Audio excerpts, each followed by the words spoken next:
UP में खत्म हो गई तीसरी सबसे बड़ी सियासी चुनौती? कैसे हो रही है मायावती के कुनबे में सेंधमारी? या फिर ढल गए बीएसपी के दिन?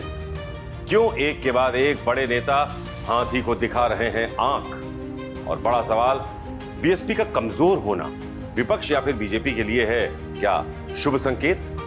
नमस्कार, मैं हूं संजीव चौहान और आज बात लोकसभा चुनाव से ठीक पहले मायावती के सिमटते सियासी कुनबे, कमजोर होती बीएसपी और उसके यूपी से जुड़े सियासी असर।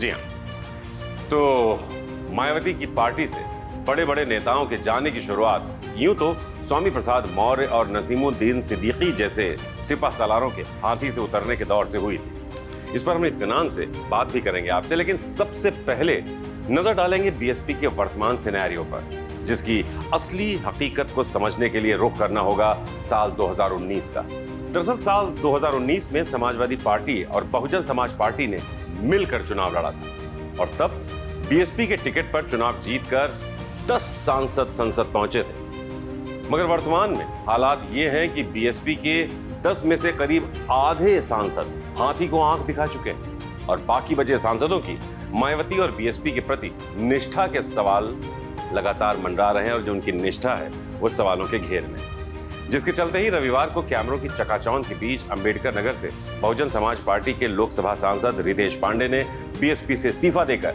बीजेपी का दामन थाम लिया है और पाला बदलकर रितेश पांडे बेहद उत्साहित भी हैं। तो बीएसपी में टूट की कहानी यही खत्म नहीं होती। असल मायनों में रितेश पांडे तो इस कहानी की एक छोटी सी कड़ी भर है, क्योंकि लोकसभा चुनाव से पहले बहुजन समाज पार्टी को पूर्वांचल में बड़ा झटका लग चुका है। जौनपुर से बीएसपी के सांसद श्याम सिंह यादव कांग्रेस में शामिल हो सकते हैं। इसके संकेत आगरा में राहुल गांधी की भारत जोड़ो न्याय यात्रा में उनकी मौजूदगी से मिलते हैं। तो वहीं अमरोहा के बीएसपी के सांसद कुंवर दानिश अली को बीएसपी पार्टी विरोधी गतिविधियों में शामिल होने के कारण पहले ही पार्टी से बाहर कर चुकी है और वो सार्वजनिक तौर पर बहुत दिनों से लगातार राहुल गांधी के साथ ही नजर आ रहे हैं। मुरादाबाद में भी वो भारत जोड़ो न्याय यात्रा में राहुल गांधी के साथ कदम ताल करते नजर भी आए थे। साथ ही साथ गाजीपुर के सांसद अफजाल अंसारी को सपा ने लोकसभा चुनाव के लिए गाजीपुर से अपना उम्मीदवार घोषित कर दिया है, तो उनका भी अब बीएसपी से कोई लेना देना दूर दूर तक नहीं। वहीं बिजनौर से बीएसपी के सांसद मलूक नागर के आरएलडी में शामिल होने के भी कयास लगाए जा रहे हैं, जबकि लालगंज लोकसभा सीट से सांसद संगीता आजाद के बीजेपी में शामिल होने की खबरें भी लगातार सियासी गलियारों में चर्चा का विषय बनी हुई है, जो बताता है कि बीएसपी के लिए आने वाला वक्त बेहद चुनौतीपूर्ण होने वाला है। तो मायावती की पार्टी बीएसपी का कमजोर होना विपक्षी दलों और खासकर सपा कांग्रेस के साथ साथ बीजेपी के लिए भी शुभ संकेत है, क्योंकि अगर दलित वोट बैंक बीएसपी से छिटकता है तो उसका अलग अलग खेमों में बंटना लगभग तय है। मगर ये वोट बैंक किधर जाएगा, इस बात का जवाब जनता के मुद्दे से जुड़े सवालों पर उन सियासतदानों के जवाबों पर टिका है जिसके जवाब का इंतजार जनता को है, जिसमें महंगाई, बेरोजगारी, शिक्षा, स्वास्थ्य जैसे मुद्दे प्रमुख तौर पर शामिल हैं। और बड़ी बात यह है कि जिस दलित वोट बैंक को मायावती अपना सबसे बड़ा जनाधार मानती हैं, उसकी यूपी में आबादी करीब करीब 20% है। मगर बीजेपी ने राम मंदिर, 370 जैसे मुद्दों पर क्रांतिकारी फैसले लेकर अलग अलग खेमों में बटे दलितों को काफी हद तक धर्म के आधार पर, मोटे तौर पर सिर्फ 2 समुदायों तक ही सीमित कर दिया। ऐसे में पहले की तरह जाति आधारित राजनीति अब धर्म आधारित राजनीति में बढ़ती हुई नजर आई।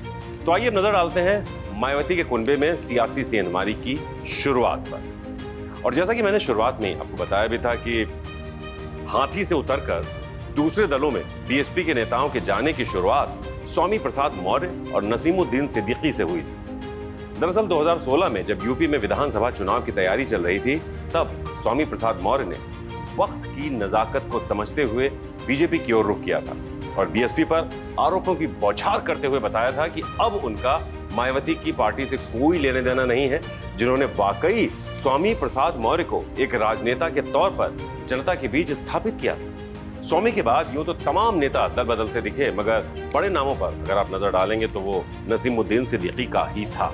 नसीमुद्दीन सिद्दीकी को बीएसपी ने साल 2017 के विधानसभा चुनाव के बाद 10 मई 2017 को पार्टी से निष्कासित कर दिया था। ऐसे में साल 2018 में उन्हें अपना भविष्य कांग्रेस में नजर आया और उन्होंने पंजे का चिन्ह थाम लिया, ले ली कांग्रेस की सदस्यता और खेमे में शरण। उसके बाद से बीएसपी लगातार उतार चढ़ाव के दौर से गुजरती रही, क्योंकि साल 2012 से यूपी की सत्ता से विदाई के बाद से ही बीएसपी के दिन ढलने शुरू हो गए। ऐसे में साल 2014 के चुनाव में मोदी सुनामी के सहारे जब सारे विरोधी खेमे हिले हुए थे, तो इसका सबसे बड़ा असर बीएसपी पर दिखा था। और बीएसपी यूपी में साल 2014 में एक भी लोकसभा सीट जीत नहीं पाई थी। और तो और जब साल 2017 में विधानसभा चुनाव आए तो पार्टी की हालत वहां भी कुछ खास ठीक नहीं रही। और चुनाव के नतीजे बताते हैं कि साल 2012 में 80 विधानसभा सीटें जीतने वाली बीएसपी सिर्फ 19 सीटों पर सिमट कर रह गई। तो ऐसे में सबको लगने लगा था कि साल 2019 का लोकसभा चुनाव बीएसपी के लिए बेहद बुरा साबित होगा।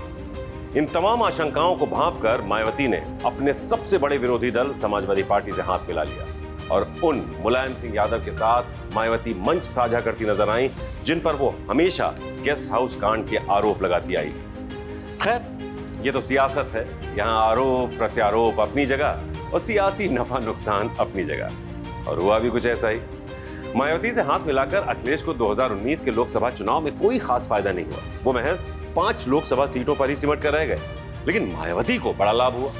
और जो बीएसपी साल 2014 में कोई भी लोकसभा सीट नहीं जीत पाई थी, वो पार्टी 2019 में 10 लोकसभा सीटों पर जीतने में कामयाब रही। और इसकी बड़ी वजह यह थी कि जो अखिलेश का वोट बैंक था वो तो मायावती के साथ आ गया था, लेकिन जो माया का वोट बैंक था या तो वो माया के साथ रहा या फिर कमल के हाथ लग गया। और चुनाव के बाद फिर से वो घड़ी आ गई जब दोनों दलों को अलग अलग होना पड़ा और तमाम रिले शिकवे या कह सकते हैं वही अदावत फिर से उभर आई, जो किसी जमाने में मायावती और अखिलेश यादव के पिता मुलायम सिंह के बीच बगावत में बदलकर सियासी दुश्मनी में बदल गई, जिसे जनता के दिल पर जीत की चाह में दोनों दलों के नेताओं ने कहीं ना कहीं अपने दिलों में कैद करके रखा था। खैर, फिर आता है साल 2022 का विधानसभा चुनाव, और ये चुनाव मायावती के लिए और खासकर यूपी विधानसभा चुनाव के नजरिए से बेहद खराब साबित हुए।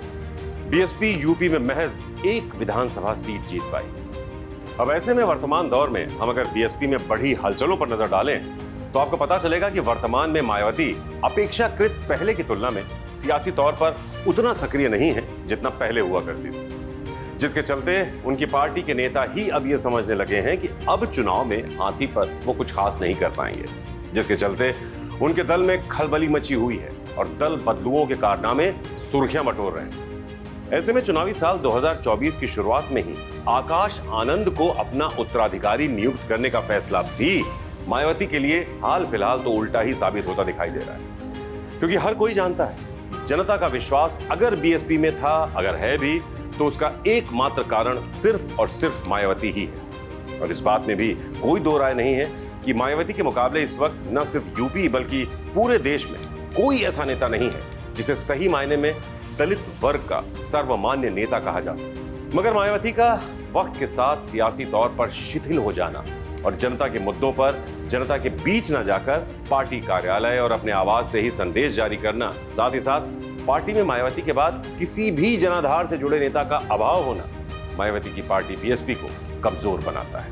बहरहाल, लोकसभा चुनाव की बिसात बिछी हुई है और बीएसपी में भगदड़ मची हुई है।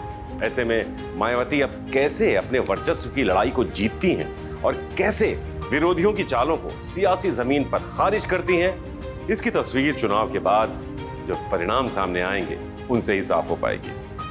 क्योंकि ये बात किसी से छिपी नहीं है कि मायावती जनता की नब्ज को भांपना बखूबी जानती है और वापसी करना भी उनको बखूबी आता है, जिसकी तस्दीक कुछ हद तक ही सही मगर साल 2019 में हुई थी।